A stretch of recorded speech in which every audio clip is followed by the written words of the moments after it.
Halo teman-teman, selamat datang kembali di channel Duit Online, tempat kalian mendapatkan informasi hal-hal seputar dunia kripto. Hari ini kita akan membicarakan tentang Solana, Cronos, PayPal, dan Bitcoin. Juga informasi mengenai 3 postingan penting dari Satoshi Nakamoto di forum Bitcoin Talk di masa lalu di tahun 2010. Baik, sebelum kita mulai informasinya, kita akan melihat sejenak bagaimana hasil dari trading Cardano ADA Duit Online sampai saat ini. Sejak 3 hari yang lalu, jika teman-teman mengikuti channel Duit Online, maka teman-teman bisa melihat pada saat itu Cardano ADA yang ditradingkan oleh Duit Online mengalami keuntungan 300%. Kemudian keesokan harinya meningkat 400% dan hari ini sudah meningkat sampai 554%. Dan saya ingin mengucapkan selamat untuk teman-teman yang mengikuti channel Duit Online dan juga ikut dalam trading tersebut setelah mengetahui informasi penting yang disampaikan oleh Duit Online. Baik, saat ini sudah mencapai 500% dan masih belum take profit. Alasannya mengapa? Mari kita lihat. Untuk alasan belum di take profit karena target dari 0,66 belum 0,66 atau 0,67 belum tersentuh, dan garis tren resisten yang paling kuat itu berada di 0,68. Jika kita melihat dari historinya, ada beberapa kali tren resisten ini disentuh, yaitu di tanggal 10 Mei dan juga di sekitar tanggal 31 Mei. Jadi tren line resisten ini sangat kuat di 0,68. Apabila 0,68 bisa ditembus, maka target selanjutnya adalah di garis Fibonacci retracement di 0,72. Maka dari itu, Duit Online masih sangat yakin Cardano ADA masih akan mengalami peningkatan. Untuk alasannya bisa teman-teman lihat ya di informasi dan video sebelum-sebelumnya, karena di sana sudah dibahas detail mengenai alasan saya trading dan alasan saya take profit di nilai tersebut. Dan untuk informasi, cara trading dari Duit Online adalah kadang kita bicarakan mengenai orang lain terlebih dahulu. Kadang ada orang lain yang menggunakan technical analysis dalam tradingnya, tetapi Duit Online berbeda. Duit Online untuk trigger tradingnya bukan dari technical analysis, tetapi dari fundamental analysis, dari beberapa berita penting. Dan total di video-video sebelumnya ada 4 atau 5 video yang Duit Online menceritakan perihal bullish dari Cardano ADA, dan itulah yang men-trigger saya untuk melakukan trading Cardano ADA. Pertama ada fundamental analysis. Ketika sudah kuat fundamental analisisnya, maka selanjutnya yang dilakukan oleh saya adalah melihat technical analisisnya. Dari technical analisisnya saya ingin melihat seberapa tinggi dia akan meningkat, mata uang tersebut akan meningkat, dan di poin berapa akan take profit.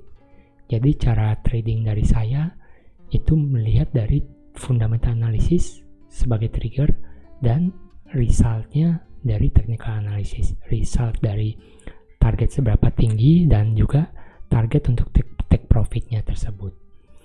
Baik, itu hanya sekilas mengenai cara trading dari Duit Online. Semoga teman-teman kedepannya tetap mengikuti video-video yang dihasilkan oleh Duit Online sehingga kita semua bisa cuan bersama dari fundamental analysis maupun dari technical analysis. Baik, informasi pertama datang dari Solana, yaitu blockchain Solana memuncaki penjualan NFT sepanjang masa dengan nilai $2 miliar walaupun market saat ini sedang bearish. Dan perlu diingat oleh kalian semua bahwa hal ini terjadi ketika blockchain Solana diterpa masalah karena sering down. Bahkan sudah ada video sebelumnya dari Duit Online yang menceritakan bahwa dalam sekitar 7 bulan terakhir sudah down sekitar 5-6 kali blockchain dari Solana itu sendiri, dan harga dari Solana itu drop sangat parah gara-gara dari blockchainnya yang sering down dengan beragam dari alasan dari developer Solana. Baik, kita lanjutkan kembali. Hal bersejarah ini telah menempatkan Solana di urutan ketiga dengan diikuti oleh Ethereum dan blockchain Ronin, yaitu dua rival terbesar dari Solana. Kalian seharusnya sudah tahu blockchain Ronin itu apa. Blockchain Ronin itu adalah blockchain dari game yang paling terkenal saat ini, yaitu Axie Infinity. Selanjutnya, dengan all-time high dari volume penjualan NFT ini, Solana telah melewati volume penjualan dari altcoin yang lain seperti Avalanche, Flow, BSC, Palm, Polygon, Panini, Wave, Wax, dan Tezos.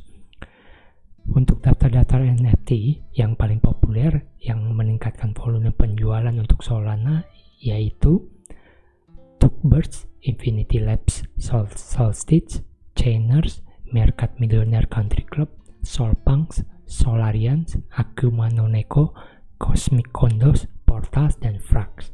Di antara NFT yang saya sebutkan di atas, apakah teman-teman ada yang mempunyai NFT tersebut?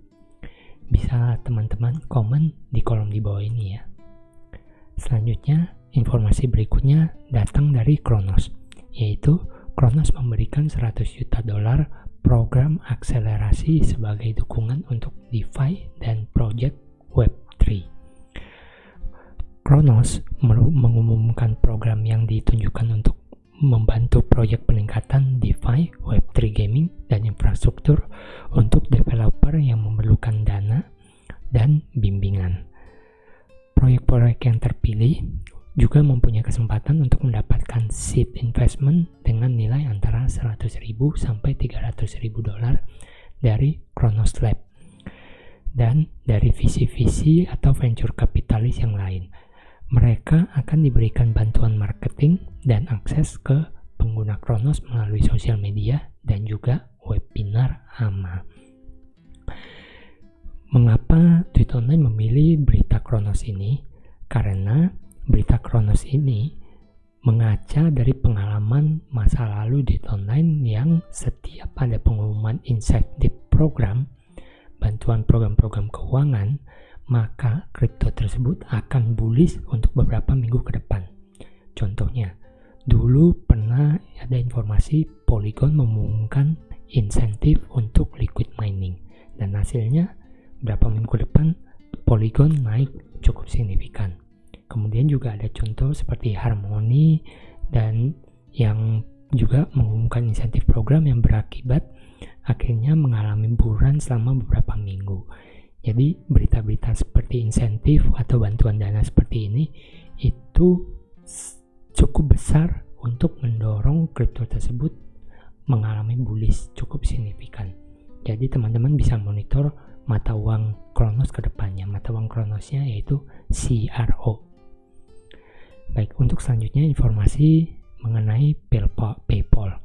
PayPal menambahkan layanan kripto termasuk transfer ke wallet yang lain. Para pengguna sekarang sudah dapat mengirimkan token yang didukung yaitu Bitcoin, Ethereum, Bitcoin Cash, dan Litecoin ke address eksternal, termasuk yang terhubung ke account, exchange, dan hardware wallet. Mereka juga dapat menggunakan PayPal untuk mengirimkan kripto ke pengguna aplikasi yang lain. Baik, Bitcoin sekarang semua mata uang kripto ataupun Bitcoin saat ini semakin banyak diadopsi oleh perusahaan-perusahaan besar. Jadi teman-teman jangan takut walaupun dalam kondisi bearish seperti ini, mata uang kripto ataupun Bitcoin sebagai bapak dari semua mata uang kripto tersebut ke depannya akan sangat besar. Jadi jangan menyerah untuk holding Bitcoin ataupun mata uang kripto. Baik, untuk berita selanjutnya datang dari perusahaan cybersecurity.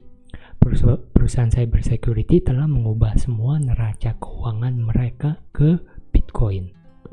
Lihat, salah satu lagi berita bagus.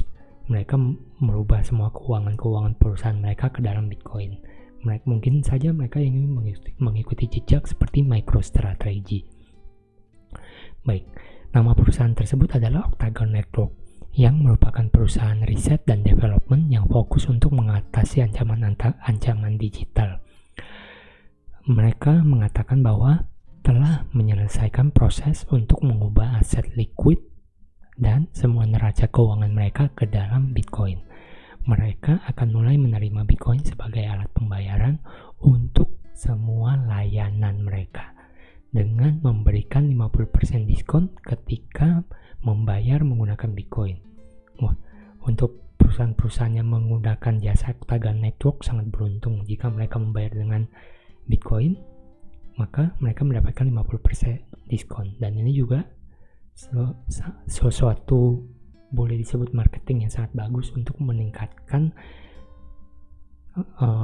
atau mengenalkan Bitcoin kepada semua orang atau perusahaan-perusahaan. Baik, selanjutnya datang dari berita penemu Bitcoin, yaitu Satoshi Nakamoto.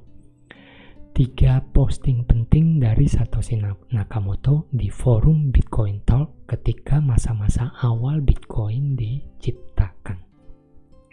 Apa saja hal tersebut? Sebelum saya mulai 3 posting penting tersebut, saya akan menginformasi mengenai sebelum secara resmi memperkenalkan Bitcoin, penemu mata uang kripto misterius yaitu Satoshi Nakamoto menggunakan forum bitcointalk.org untuk membagikan pandangannya dan di sisi lain mencari ide-ide untuk memberi ide-ide dari member-member komunitas tersebut. Forum tersebut adalah sumber kunci sejarah akan informasi blockchain, Bitcoin, dan mata uang kripto secara general. Lihat, nama ini diambil dari Bitcoin Talk ya. Namanya Satoshi, postingnya sudah ada 575 postingan, aktivitasnya 364. Kemudian posisinya adalah sebagai founder, sebagai penemu. Registernya ketika dia pertama kali register nama dia di forum Bitcoin Talk itu adalah tanggal 19 November 2009 dan aktivitas terakhirnya di 13 Desember 2010 sebelum kemudian menghilang sampai sekarang masih misterius. Baik, sekarang kita akan lanjut untuk membicarakan ketiga posting yang berharga tersebut, yaitu yang pertama, permasalahan dengan mata uang konvensional saat ini. Menurut Nakamoto, mata uang tradisional mempunyai sejarah untuk melanggar kepercayaan yang melibatkan pemain seperti bank sentral. Kemampuan bank sentral untuk mencetak uang tanpa batas juga menjadi kritikan terutama di saat pandemi seperti saat ini. Itu yang pertama, karena masalah keuangan konvensional yang sangat buruk, terutama bank sentral yang terus saja mencetak uang dan mengakibatkan inflasi sangat parah di Amerika. Kemudian posting yang kedua yang sangat penting yaitu pandangan Satoshi dalam mengembangkan logo Bitcoin. Hal penting yang kedua adalah postingan pada tanggal 26 Februari 2010 di mana Nakamoto meminta masukan dari komunitas ketika membuat logo Bitcoin. Pendapat dari dia mengenai simbol B dengan dua garis di luar telah menjadi lambang resmi Bitcoin dan di saat bersamaan mempengaruhi logo-logo aset kripto baru yang baru bermunculan akhir-akhir ini. Selanjutnya untuk yang postingan yang ketiga yaitu penting untuk membiarkan Bitcoin tumbuh secara perlahan tapi pasti. Hal penting yang ketiga yang bisa diambil dari postingan 5 Desember 2010 di mana Satoshi memperingatkan bahwa proyek Bitcoin harus dibiarkan tumbuh secara bertahap sejak masa kelahirannya sehingga softwarenya bisa diperkuat sepanjang perjalanan Bitcoin secara perlahan dan pasti. Baik, demikianlah informasi-informasi yang saya sampaikan. Semoga berguna bagi teman-teman sekalian untuk informasi-informasi di dunia kripto tersebut. Semoga teman-teman bisa cuan dari semua berita yang telah disampaikan oleh Duit Online dan selalu ingat